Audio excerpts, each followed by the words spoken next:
beautiful Indian sage by the name of Nisargadatta Maharaj had a student, for lack of a better word, or a follower, for lack of a better word, because there are no students or followers or seekers actually, and you will find that out. Who asked him once in a moment of tremendous psychological suffering, he said, "Master, I am experiencing suffering." Nisargadatta Maharaj immediately stopped him. He said, "No, you're not experiencing suffering. You're suffering, you're experiencing. You're not experiencing suffering. You're suffering, you're experiencing." To be able to really grasp that quote, and by the way, that quote could just be the definition of an entire book. You could write an endless novel just on that quote, the exchange between Nisargadatta Maharaj and one of his followers. I am experiencing suffering. No, you're suffering, you're experiencing. So let's look at that.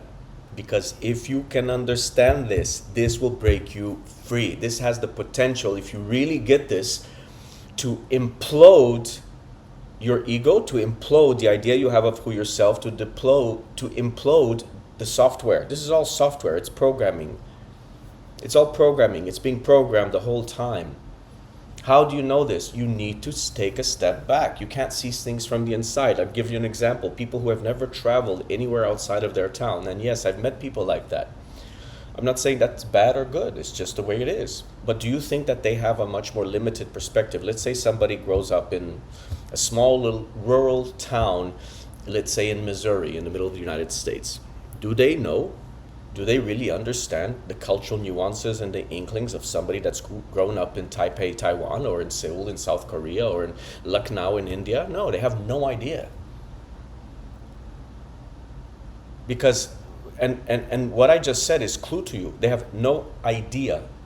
We function in ideas. The idea you have of yourself is suffering your own experiencing.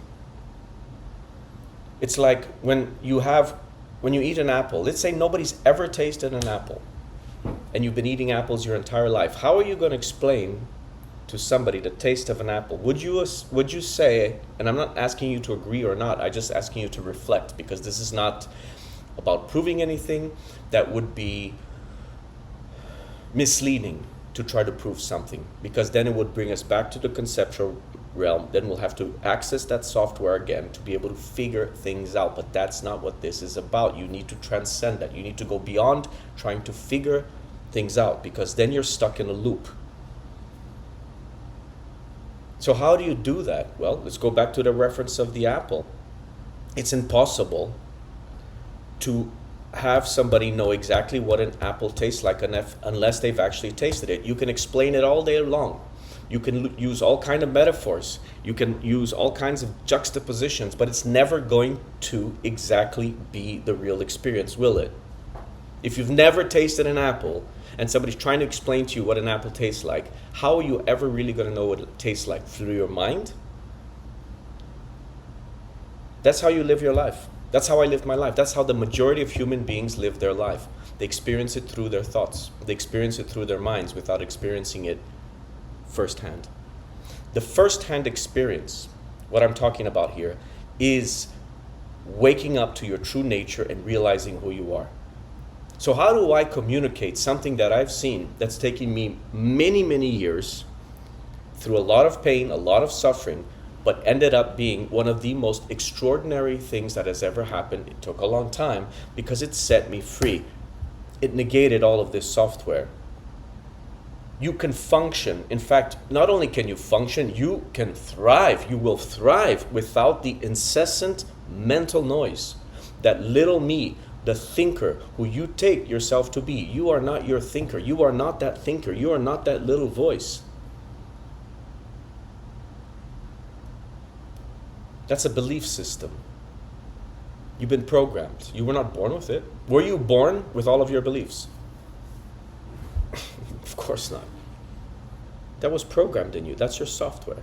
That's the matrix. Wake up. It's not you. Why is it urgent to wake up? Have you seen the state of the planet? Have you seen the state of the world? Have you seen the amount of discrimination, the amount of hatred, the amount of misunderstanding and tremendous ignorance that pervades every single collective aspect of the mental structures that we've created and the dogmas that we so blindly follow? Open up your mind. A mind is like a parachute. If it's not open, it doesn't work. If your mind is not open, your heart won't open, to quote my dear, dear beloved brother Rishi Ji. Without an open mind, you can't have an open heart. So again, let's go back to this you. That's the fundamental misunderstanding. I also want to talk about a book that I read over 15 years ago that set me on this path of awakening, of spiritual inquiry, of trying to find out who I was. Why? Because I had a miserable relationship with my mind. I was tormented by my mind. I mean, I began not trusting my own mind, and this is something I encourage you to do if this is still quite opaque to you. If what I'm saying hits you, you're kind of like, oh, so he's saying something that I like. There's something here. There's something here. If that's your MO, in a sense, if you're feeling this right now, that's wonderful, because then that's that first little opening in the crack in the shell of the body, mind, ego, identity, which again, you were not born with. So let's go back to that quotation between the exchange of Nisargadatta Maharaj and his follower. I'm experiencing suffering. No, you're suffering, you're experiencing. You are suffering, you're experiencing. So how do you end the suffering of your experiencing? Find out who is that you. That you take yourself to be. Again, you've been programmed to believe that that is you. And through constant thinking, that's how you keep the programming up. Turn off the switch, turn off the computer, turn off your cell phone. Go out in nature, breathe fresh air, and inquire, and inquire, and inquire. That's what did it for me eventually. That's what not only cracked the shell, but imploded the programming. The software doesn't operate anymore in that way at all. It's done. It's been completely upgraded. And it's not an upgrade. It's just been seen throughout. And that really is my hope for you. And that's the point of this channel, is to help you wake up, because we need to. Not only do we need to, well, at the end of the day, if you really have a very, very deep awakening, then you'll see that this is all just a play. But I don't want to go to that yet, because that's when we get to the realm of complete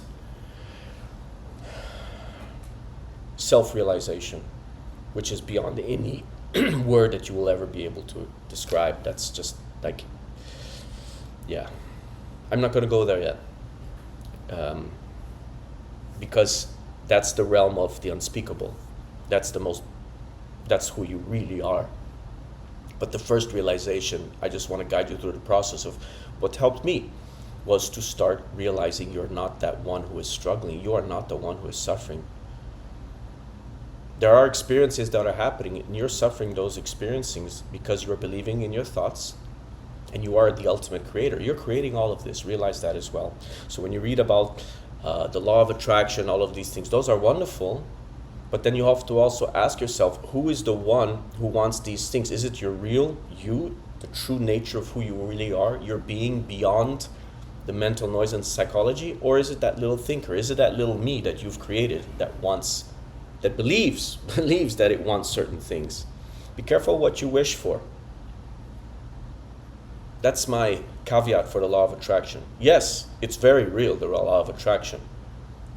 But are you using the law of attraction to satisfy the software, to satisfy the programming? I got to make this much money, I got to do this. Have you ever asked yourself why you need to do that? And if you do that, and if you do receive all that money and that, how is that going to really change your life? On a superficial level, there might be many changes, but that has absolutely no effect to the foundation of who you are. Because that foundation, that idea you have of who you are, is the foundation. And one of the videos I talk about a building, and I want to bring this back up because this helps a lot of people. Your ego, your identification, is like a building. From the beginning, from birth, the basic conditioning, the basic programming is your name. That's the name of the program. That's the name of the software, is your name. So that's the file. You open up that file, boom, you have that person. You have the personal identity, which starts learning things. Just like software, you're learning. You go to school, your parents are teaching you things, etc. Don't be so hard on your parents. Don't be so hard on society, especially people who teach you things with love, because they don't really know. A lot of people haven't recognized this yet, what I'm talking about, and they still operate from their conditioning. They still operate from the software. It hasn't been realized. The vast majority of people are like that. I know a lot of people who grew up in certain cultures where their parents have basically dictated their whole lives. It's not because they're mean parents necessarily. It's just because they have been led to believe, and they're following that programming that they led to believe, that that's what you need to do in order for you to be happy and successful. Little do they know that we are all fractals of God. We are fractals of this entire universe, and we each have our own path that we need to follow.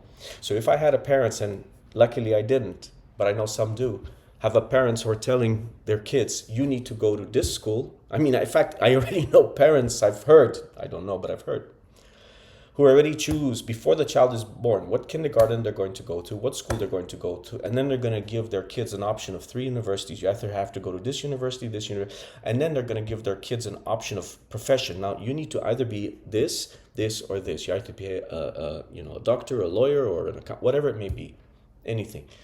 But it's already been programmed before you were even born. Have you ever met people like that? What a horrible mental prison. Anyway, yes, it does make me upset to see that, because it confines human beings to a lot of suffering. I mean, if you're programming another human being's life before they're even born, even though your intentions are beautiful, please keep in mind that you are subjecting them to a prison paradigm. Set people free. Allow them to develop through their own selves. And what else does that say is find the truth within yourself. Don't let anybody guide you in that way. Yes, there's great advice in life. They're beautiful peers. But there will come a point in your life, in your maturity, in your trajectory, that you need to find the truth within yourself. Nobody can tell you what the truth is. Never believe what anybody tells you what the truth is. Find the truth within yourself. Also, don't believe absolutely anything that I tell you. This you need to discuss and find for yourself.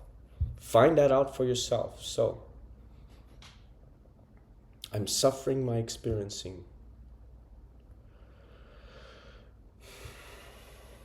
Find out who that I is. Quickest way. Observe with detachment. Observe the idea you have of who you are. Observe the software. It starts with small little moments. Most of us have very busy minds. It's very difficult to observe, because the second we observe, okay, we feel good, you can see it, but then you get a phone call or you got to do something and you're back into the mode of doing, the rat race, right? Some people call that. And then you're back into identifying with the mind. And by default, you go back to that conceptual identity, which you believe is who you are, to be able to solve problems and navigate through life. How has that been going so far? I'm sorry to laugh, because I heard that a while ago by somebody I was watching, and it just that was a nice opening for me. How is that going so far? How is all of the effort and the projections and the life and all of the order that you think you have in your life, has that been completely stable? Has that voice in your in the mind, and the little me, has that always been kind to you? Notice that sometimes. That should also give you a clue. Sometimes that voice is really nice, right? We think it's your friend, but then sometimes it will say nasty things. It will say crazy things sometimes. The mind is all based on programming. It doesn't exist without you. You are pure consciousness. You are the observer. You are not the thinker. Know that. That's already a huge opening. That is not really spiritual awakening, but that's already a big opening, and that will certainly help stop, or at least seize, that software and the programming for a little bit. I mean, one of the most awful things I know is people who never even had a glimpse of this in their life, and their whole life they believe in the programming and the software, and they're born free, but then they're conditioned through society, and then they die with their conditioning, never realizing what the truth was. No wonder the planet is in the state that it is in right now. Because for a truly awakened being, you don't commit the kind of atrocities that I see. That's why I don't watch TV anymore. But you don't see that anymore.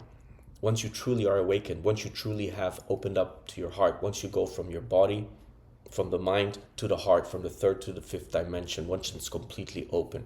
So start observing yourself. And when you are in moments of duress, of distress, when you're not feeling good psychologically, just stop whatever you're doing. If you can, go to a quiet place and start to inquire on who is the one suffering. Go back to the quotation by Nisargadatta Maharaj. Just remember,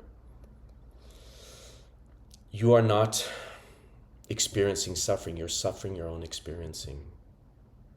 You are creating all of it. You're creating all of this. This is a very subtle understanding from the perspective of a materialist, from the perspective of somebody who's very deeply connected and identified with their mind. But once you inquire into that, so let's put some inquiry into practice, because that helps a lot. Let's say that something happened in the past and you did something to somebody that you were not happy about. And later on you reflected because you acted out of your reactions instead of just being quiet and observing with detachment. It's always better to just observe with detachment and react, not immediately with anything. Observe your reactions, observe the programming, observe how it's starting to operate, because the more you see that, the quicker you dispel that false narrative, the quicker you dispel that false matrix which has taken over. The beautiful thing is we're seeing a shift. You know, I just look at YouTube. There's so many people now who have understood this and are talking about this, and their quality of lives has improved dramatically. The thing is, it's never going to be found outside you. But that's what this society has been incessantly doing, is to try to find happiness outside, try to find peace outside of you. More and more, do more and more, get more and more. How has that fundamentally made you permanently at peace and happy? Has that made you permanently at peace and happy? Has all of your striving, all of your working, everything you've been trying to do, has that permanently? I'm not talking about sometimes you feel great, other times you feel bad. No. Permanently. That's what spiritual awakening is. It gives you permanent peace because it is so profound. It's unshakable. Once you realize you are everything, you are the totality of this experience, and you're observing the whole thing.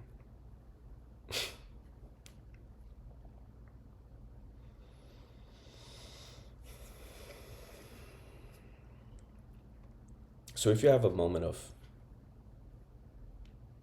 duress, you're thinking about possibly something that happened in the past and you regret it.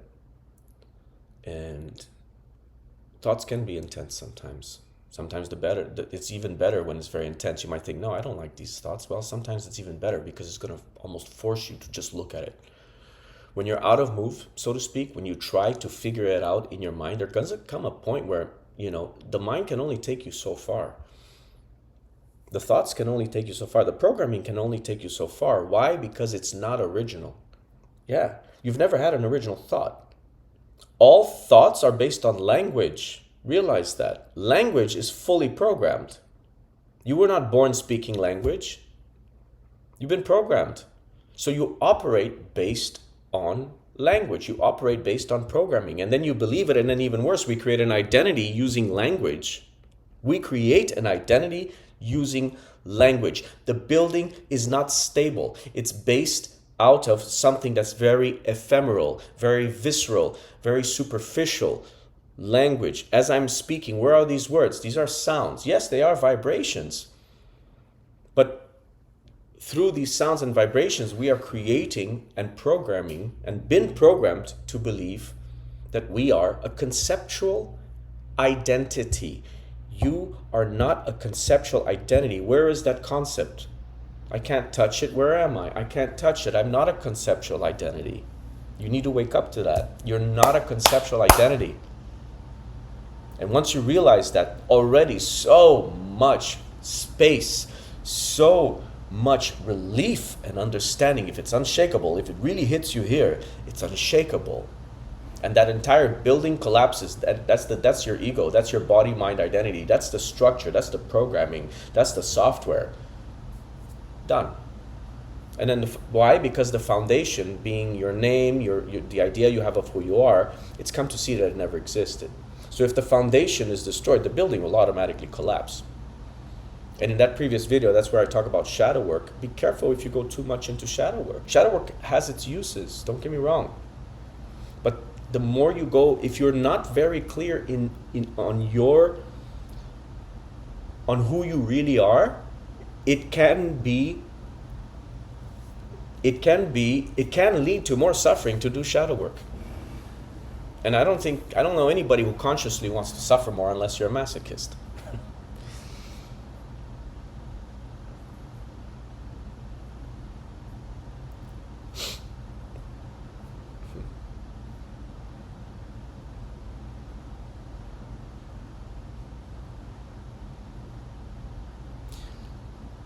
So, whenever you feel or are conscious enough to see that you are struggling with something, just take a little moment, find a quiet place, and inquire, who is suffering? Try to find the person who is suffering. Try to find and look at the foundation of that building. Don't look at the building. Leave the building alone for just a minute. The building being your conceptual idea of who you are. Instead of going into the narratives and try to figure out and get, into it, stop. Look at the foundation. Is the foundation real? Is the person who is suffering all these things, and is the person who's built this building, is that person really real? Who are you? So look for that person. Be quiet. When you try that for the first time, you're just going to hear the mind, because that's what you're programmed to do. It's the programming. You're going to see it. Observe it with detachment. And you can observe it with detachment because every single thought, every single aspect of programming, every single aspect that is not you will always come and go. It doesn't have permanence. Everything has impermanence. There's no thought that lasts forever. There's no emotion that lasts forever. That should already give you so many clues, right? But there is one thing that knows all. There's one thing that has lasted forever. In fact, there's one aspect of this totality, which is the totality itself. Listen carefully. The totality itself is not based on thinking. And once you transcend the thinking, by transcending the idea you have of who you are, you enter into the realm of the divine creative you, and that's who you really are. And that's why we're limiting ourselves in this life by blindly following dogmas and programming and etc. A big aspect of this is once you also realize that, you become far more of an empathetic, loving, open-minded individual. I mean, I was already open-minded by nature, thank goodness, due to very open-minded parents, which I credit for being open-minded. So there is some aspect to that. However, that realization will always only come from you. If this intrigues you, keep going deeper, keep looking and keep inquiring. Who am I? Who am I? Try to find that entity. If you're struggling, try to find the one who's struggling. Just sit and says, who is this person? Who's suffering? I'm suffering. This is the automatic programmed answer. Me. I am suffering. Who is this me? Look for it. See what happens if you try to find this me. And no, it's not your body. And no, it's not your mind. Because those things can be observed and they're entirely changing. This is not the body you were born with. This is not the body that you're going to die with. It's always changing. But there's something that observing that, right? You can't be what you observe. You're observing the changes in this body. But there's something here that's always been the same. A day ago, 5 days ago, 10 years ago, 20 years ago, 30 years ago. It's always been the same. And that's in you. That's the commonality. That's the self. That's the truth. And only you can find that.